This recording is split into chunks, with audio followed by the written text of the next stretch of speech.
নমস্কার, আমি doctor Arindam Das, consultant otologist and cochlear implant surgeon, Bellevue clinic. অনেক ডিসকাশনই প্রত্যেক দিন হতে থাকে এই ভিডিওর মাধ্যমে আপনাদের সাথে। আজকে যে বিষয়টা নিয়ে আলোচনা করব সেটা এই সময়ের জন্য, বা বিশেষ করে এই প্রি মনসুন বা মনসুন, এই বর্ষাকালে এটা খুবই প্রাসঙ্গিক। অ্যাজ এ ইএনটি সার্জন হিসাবে বা নাক কান গলার ডাক্তার হিসেবে আমরা রেগুলারলি এখন এই ওয়েদারের জন্য কানের ইনফেকশন কিন্তু প্রচুর পরিমাণে পাই। তার মধ্যে ওটোমাইকোসিস বা ফাঙ্গাল ইনফেকশন, কানের ফাঙ্গাল ইনফেকশন, এটা একটি হচ্ছে যে খুব কমন।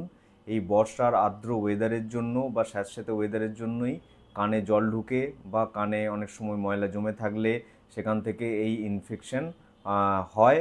এবং সেক্ষেত্রে প্রথম যে সিমটমসগুলো হয়, কান প্রচণ্ড চুলকাতে থাকে বা কানের ইচিং হতে থাকে, তার সাথে ভারী ভারী ভাব বা কান বন্ধ হয়ে যাওয়া, এবং তার সাথে কানে ব্যথা, কান দিয়ে পুঁজ বা রসের মতো কিছু গড়িয়ে পড়া, তরল পদার্থ। এই সিমটমসগুলো জেনারেলি পেশেন্টসরা হচ্ছে যে বুঝতে পারেন।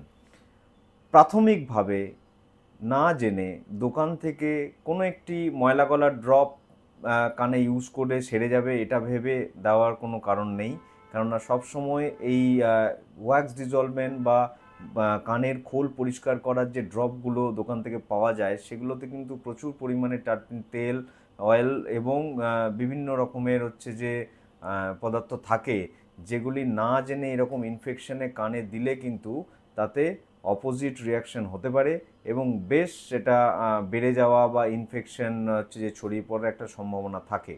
তো ফলে এই ধরনের যদি হচ্ছে যে কোনো সমস্যায় ভোগেন, সেটা কানের ওটোমাইকোসিস হোক বা বর্ষাকালে কানের কোনো ইনফেকশন হোক, তাহলে সত্বর আপনার কাছে কোনো নাক কান গলা ডাক্তারবাবুর সঙ্গে হচ্ছে যে যোগাযোগ করুন, সঠিক চিকিৎসা করান। এটি সম্পূর্ণ হচ্ছে যে ওষুধের মাধ্যমে সেরে তোলা সম্ভব।